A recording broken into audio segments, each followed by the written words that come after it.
Loss and Damage Fund, um, mainly to help the most vulnerable communities and businesses uh, to to survive and then thrive. Um, and we've had mixed results, as we've seen over the last few years. And so today we have a wonderful panel. We have on the far right, we have Suresh Yadav, Director of the Climate Change and Oceans, Director of the Commonwealth Secretariat. We have Kevin Chalub, who's the founder of EV Lab, Head of Brand at Chalub Group, and has his Master's in Atmospheric and Energy from Stanford. And we have Shubhi here, who's Climate Finance Researcher and Associate at MIT. So thank you all for joining. And um, Suresh, I know you have to leave early. Perhaps you could just share some of your thoughts on how we have gone in establishing the Loss and Damage Fund and what could we do better?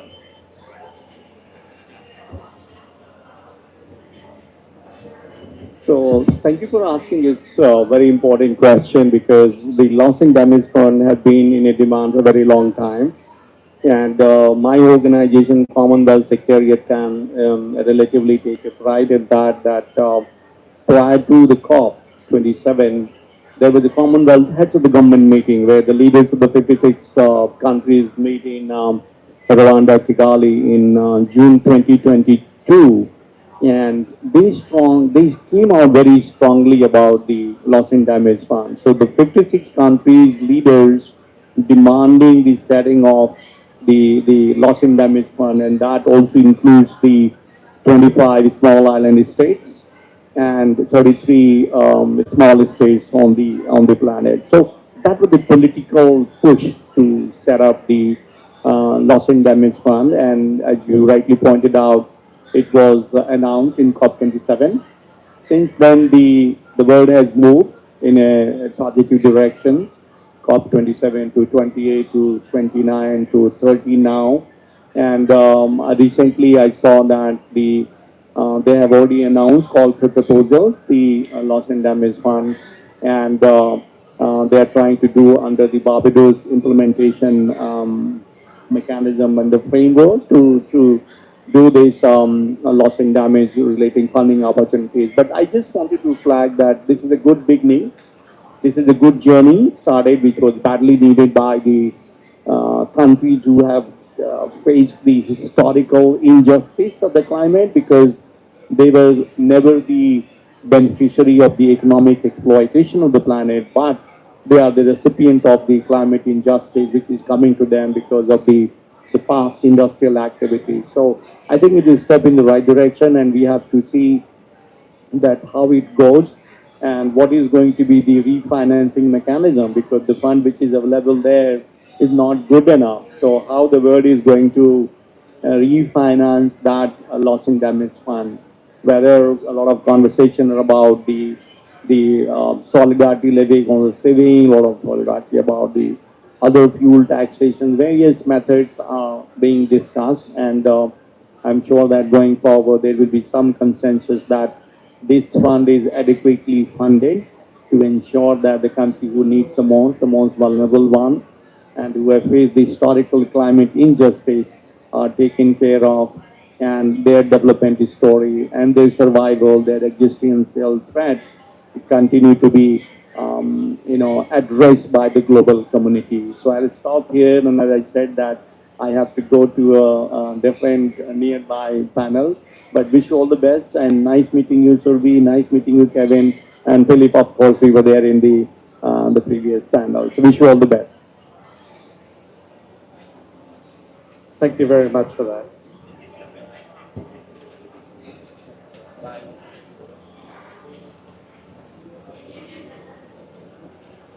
So let me then turn to both of you and um, ask for any observations you have on what we might need to do to scale um, the finance here for loss and damage, if you have any observations. Um, I believe the current fund, it's not, the amount in the fund is not sufficient. So we definitely need a lot more funding. And like Suresh mentioned, there has to be solidarity levies or corporate backing coming from different private agencies, aviation fuel offsets. But I do believe the innovation we need right now is not just innovation in the way in which we access money, but the innovation in delivery of the finance, because that's where the real problem lies. We have all of these different climate funds which are working on similar issues: adaptation, mitigation, resilience building, and for loss and damage to just not be one of those funds, we need to ensure that there's accessible ways for the finance to reach local communities. And one of the major problems I've seen in my research is all of these funds interact with the top level of the governance at different countries. So there's national accredited entities. But then how it trickles down depends on what the governance system is like within the country. And it's a very long, slow, tedious process, and it's broken at multiple levels. So finance never really reaches local communities. So maybe this is just an idea. Maybe the loss and damage fund could have a local and household resilience window. For example, my house gets flooded every year. I'm from Nepal, and the first floor of my house gets immersed in water every year, and I see my family struggle, not just with the psychological trauma that comes with the flooding, but also how do we build back the monetary aspect. So maybe windows that within the loss and damage fund that get triggered when a disaster hits. So that would be very important. And second, I would be very interested to see how these different funds work in tandem with each other. So adaptation fund, global environment facility, loss and damage fund, and GCF. So how they all of these come together across different levels of project, across different financing levels. First loss could be handled by loss and damage fund, but where do investors come in? So that would be, I think, innovation that we need really right now is less about the amount of money, but more about how the money gets delivered and who it gets delivered to, and who is part of the decision making, because there's clearly a lack of representation in the whole system, and maybe the working groups should have more representation from vulnerable communities, frontline community leaders, and they should be in charge of driving the fund ahead. Thanks for sharing your experience. I'm sorry your family has to go through some flooding, Shubhi. Let me frame the problem again. We're losing 10 million hectares of forests, partly due to human-caused activities and partly due to wildfires. 84% of our corals are bleached. That's non-repairable, let's be clear. And we've passed the planetary boundary for that. We can restore some coral, but not 84% of our planet's coral. And 270 billion tons of glaciers are melting, like in Nepal. I was just in Mount Everest actually last month. Every year in our planet. And that's just the beginning. I mean, there's hurricanes, there's droughts, there's wildfires. All this, we can't account for the amount of damage that's gonna happen. So we definitely need much more funding for loss and damage, and much more organization. We need people that are firefighters. We need people that want to restore corals and plant them. We need people to take this seriously. So, of course, what's crazy about it is that we already have a lot of, and appalling is we have a lot of solutions that can help prevent this, in the form of electric cars, in the form of renewable energy, in the form of hydroponic farms. There's a lot of solutions out there, but we're not going fast enough. And I think that's the theme of this COP. We're simply not going fast enough. We have the solutions, they're here, they're scalable, preventative solutions, and repair solutions, and we're not going fast enough. Thank you for that. Shruti, can I ask you, you talked a lot about the importance of technology in delivery systems. Have you seen any delivery systems that have really caught your eye, that you think work, that you think can be scaled? I don't have examples of one delivery system per se, but from what I've seen in context of loss and damage, I feel like remote sensing has a lot of potential. So using GIS-enabled softwares. So I have a background in city planning, and I've regularly used spatial analysis to identify what percentage of land or infrastructure has been damaged, and translating that into costs that have to be incurred by organizations or by communities or by individual households, and using that as a measurement to um, to assess whether a project is project can be financed or not. So that's something that we can use. But from my work, documenting insights from like communities across sub-Saharan Africa, South Asia, Latin America. So I'm also working with Wairu Commission, which is a global grassroots consortium of women-led organizations from these um, regions. And a lot of my work is documenting their experiences and translating how their experiences can be used to reform the international climate finance architecture. How can we make the system more accountable, more transparent, and more inclusive? So what I feel really works is very simple things like community scorecards, transparency boards. We don't need a lot of technological innovation for the finance to really reach the ground level, but simple solutions and a lot of awareness building and a lot of like capacitating just to a lot of communities don't know there's accessible sources of finance. There's lack of technical capacity at the country level. So training in these aspects, training officials, government officials on how to use GIS for preparing the project brief, that would go a long way. Really interested in this gender based finance delivery system. What do you see as some of the benefits of that? And are there any examples that you have where you've seen the system working there that are focused on women? I can bring up the example of Brazil. Brazil has this organization called UMMSP. I'm forgetting the full form, but then they're an activist organization based out of Sao Paulo, and a lot of it's interesting how they've connected climate justice to housing justice. So using housing justice as a mechanism to advocate for representation in different legislative councils, and then demanding information around climate finance. So they got in through the housing part, but then now they're using their advocacy to demand more transparent climate financing mechanisms. Kevin, you run businesses, right? How do you start to embed this sort of thinking into business strategy for your businesses? I mean, climate action is by nature, there's two sides to it. There's philanthropy and there's impact investing. So we need to do both. It's not just philanthropy, not just impact investing. Both need to happen, which we're doing. I don't think there's a future for companies that don't invest in impact. It's as simple as that. They will die, regulations will ramp up, and those that actually take care of our planet sooner will benefit, hopefully under a framework of carbon tax.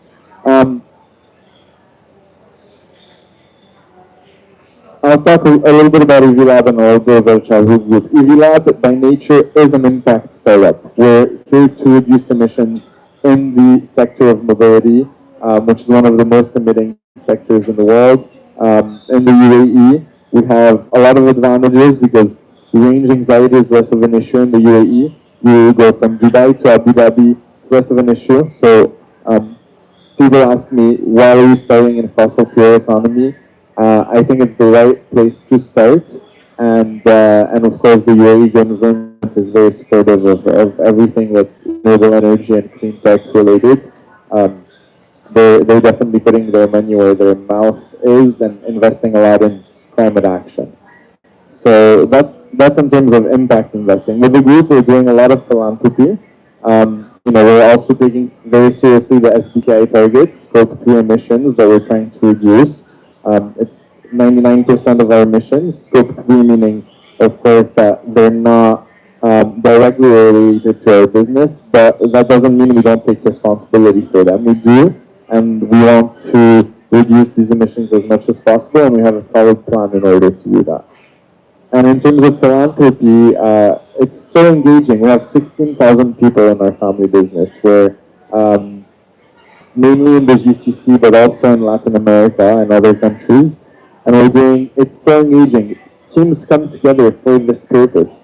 We actually planted 7,000 trees in the last 5 years, and we're targeting to plant 43,000 endemic species by 2030 in the GCC countries and Jordan, Egypt, in the Middle East. A lot of our philanthropic work is organized also towards coral restoration, where we're trying to plant over 500,000 square meters of corals. Not sure I have the numbers right, but I'll double check by 2030. And the other big initiative we'll announce later today, actually in Panama, around renewable energy for indigenous community. It's one of the big topics for this COP, but we'll be supporting some of the local communities where we operate in Panama, indigenous, and giving them access to electricity by giving them solar panels. So, yeah, impact and philanthropy, not one or the other, one and the other. Then you come together.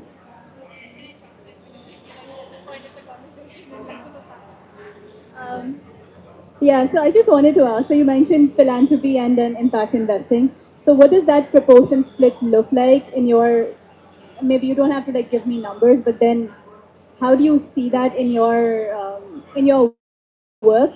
And then when it's impact investing, what kind of additionality do you look for in projects? And in the context of loss and damage, which is purely philanthropy, and let's say we want to use loss and damage fund, we want to design projects in conjunction with economic resilience or something like that. Like, how do you see that translating into investment frameworks for you? Like, what kind of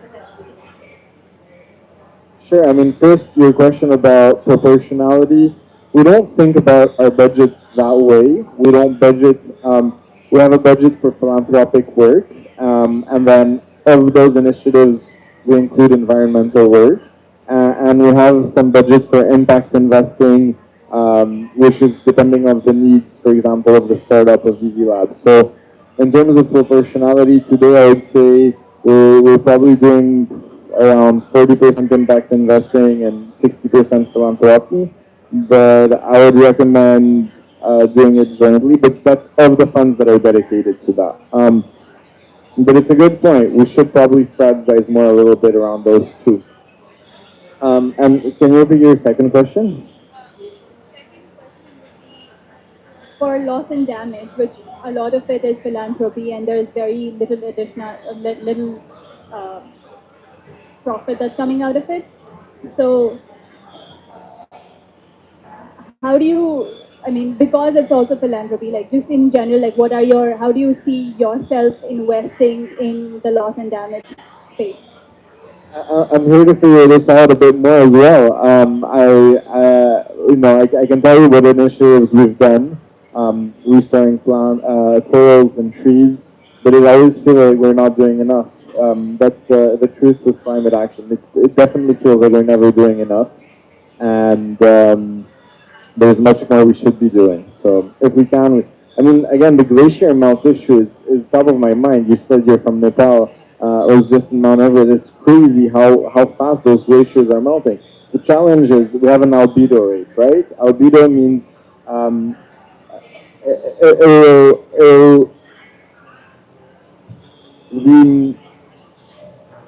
the rate at which glaciers are melting only accelerates. There's a positive feedback loop that goes with that. And if there is less white, there is going to be an acceleration of melting of ice, right? Because ice reflects sun and allows the planet to not heat. It's a white surface. The color of the surface matters a lot. So ice melting is happening at an increasingly fast rate, crazy rate, that is only going to accelerate year on year. More flooding, less communities have access to fresh water. I mean, ice is the source of some of our freshest water. And we're going to be left with and there is no measure that we can take today with today's technology to actually restore ice. So there's only so much we can do scientifically. There is some initiatives that are being tested, but there isn't much we can do. So for ice melting, we need to be preventative. Electric cars, renewable energy, reducing our emissions, that's the only real solution. Can I just ask you one more question?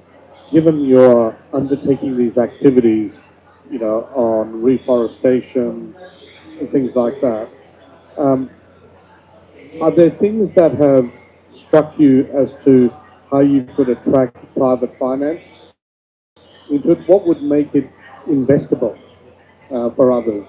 How would investors see a rate of return?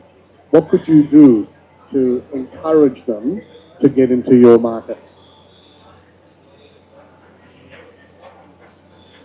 I mean, we're not technically trying to get investments at the moment. We're not, but it's true that when we look at impact investing, we always want to make sure there's a return associated to it. I think the biggest fear comes from the fact it's new. It's new for everyone. So there isn't a proven track record that can really tell us, this is how much. There's a lot that's new when we're investing in a renewable energy project, even for our leasing program for electric cars. It's hard to evaluate how much residual value will come from it, or really, it's all so new. But what I like to say is, first, impact investing has proven to have multiple returns that are higher than non-impact investing, and second, at the very minimum, you're doing something good for the planet. So even if you lose your money, you can be satisfied about doing something good for your planet. That's what drives me, at least, to do more impact investing. But also philanthropy. I mean, you can't. If you're talking a renewable energy project, you want to do renewable energy projects in Africa, right? Investing in renewable energy projects in Africa is attractive for many reasons, the solar capacity, but there are risks, right? We don't know. Some of the governments are triple C. It's not the safest route. But 60% of the solar capacity worldwide is in Africa. Only 2% of investments are going there. So when you evaluate such a project, you kind of want to do an impact. But then again, the reality of it is you're talking about an impact to a community and a return to a community for some that just don't have access to electricity. So you have to support that with philanthropy. You have to go there and give solar panels as well for free to the communities that are the most defavorized. It can't be one or the other. It has to be one and the other. And there is no proven track record of how much renewable energy returns are going to come from Africa. So that's where we need support from United Nations entities and governing entities to actually create this security for investors in impact investing projects and guarantee certain things and help guarantee those governments can and support those governments can give back to their power purchase agreements. Shubhi, in your earlier remarks, you talked a bit about governance and the importance of governance here. Can you expand a little bit on the importance of governance for accelerating, I think, the finance for loss and damage? And what are some of the pitfalls? What are things, lessons we've learned that we shouldn't be going down in terms of governance? Here I'd like to talk about my experience of working in Ghana, Accra Metropolitan Assembly. So I was working with a subnational agency, trying to understand the impact of a multilateral bank project, and then also figuring out how do we like get more money to finance new project pipelines that we have. What I saw was there's barely any money a local entity can access, and a lot of money is just going to going through the Ministry of Finance to the top levels of governance. So the biggest problem would be to address would be how do we make sure the finance that we are providing is in fact going to subnational entities or civil society organizations, community implementers, and even with like GCF, it goes to national accredited entities, and then for civil society organizations to partner uh, to access GCF funds, it's very difficult because it has to be through the government, and there's a lot of technical requirements. The proposals have to be very strong, but the civil society organizations or subnational entities do not have that kind of technical capacity. So yeah, with the loss and damage fund, localized windows for reimbursements to different local entities, and second, very simpler process and a lot of education around what that process is, looks like, and how each community can access money. I think that idea of capability building is really important at all levels. Um, To add is there's a very clear divide between private and public sector. So, for example, my conversations with in Ghana with different subnational government officials, I would mention, okay, what about this fund? What about this private entity, which is also in fact just a government entity, but then caters to the private sector? They don't even know about an entity within their own governance system. So maybe using loss and damage fund or different climate funds as spaces where public and private investment can come together, where impact investors can uh, feed in and come together with public financing and then providing localized solutions to community members, subnational entities. so maybe that's the innovation that's required here as we think about how you scale finance here. So just as we wrap up the session, I just want to ask both of you, what is your hope and ambition for a successful COP30? I think what I've seen this year is there's a lot of private sector um, its involvement in the whole COP processes. So that's very new and that's very exciting, and I'm quite hopeful that it would translate into action. I'm interested in how public and private sector come together. And then, like Suresh mentioned in the previous panel, like you were talking about, this panel is focusing on action, which is very exciting. And I would like to see actions which are not just limited to the 2 weeks here in Sao Paulo, but then, and not just limited to signing MOUs and forming partnerships, but then actually translating that into action. And it should not take like a year for the process to complete. Like we can implement things within the 365 days that we have between the two calls. Great question. For me, success looks like really, first and foremost, reforestation plans. I mean, this is something we can control. We can reforest our planet. There's a lot of deforestation. Amazon has been relatively well conserved. Lula, thanks to Lula, Bolsonaro, his predecessor, wasn't in favor of conserving it, and that can be dangerous. So maybe creating security. The Amazon is something that concerns. It is the lungs of our planet, right? So really making sure to have security for the lungs of our planet with international treaties, no matter what happens with the political situation in Brazil. This needs to be funded and encouraged by the UN, and there needs to be set healthy boundaries to protect the lungs of our planet. It's not just about that. I think reforesting entire world and ecosystems around forests will be an amazing outcome. But also talking about what we can do, what we can do around restoring some of the corals that we've lost and bleached, protecting our glaciers, and of course preventing all this with renewable energy. And it goes without saying with electric cars, renewable energy, green cement, sustainable, very efficient flows. The solutions are there, they just need to be scaled. So a real setup to scale those. And maybe create security for impact investors as well. Everyone can play a role and secure and make things easier to invest, for example, for renewable energy projects in Africa. I'm sure you'll like family offices, sovereign wealth funds with investments. So, yeah. Well, thank you very much, both of you, for this session. I think there's some really interesting things that we've kind of talked about. We know that we are still in a learning phase. We know that we've got to drive delivery systems better through innovation. We know that if we do that correctly and get with the right governance structures, we will build more transparency and trust in the system and ensure that we're getting the right outcomes for the funds that we have. And as we demonstrate that, that gives even greater comfort for more funds to flow in.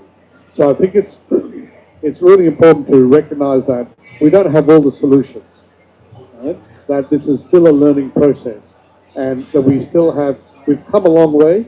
It was a very big initiative to get the Loss and Damage Fund up at COP27, but we still have a long way to go if we are to truly achieve the purpose of the Loss and Damage Fund. So thank you both for joining us here today.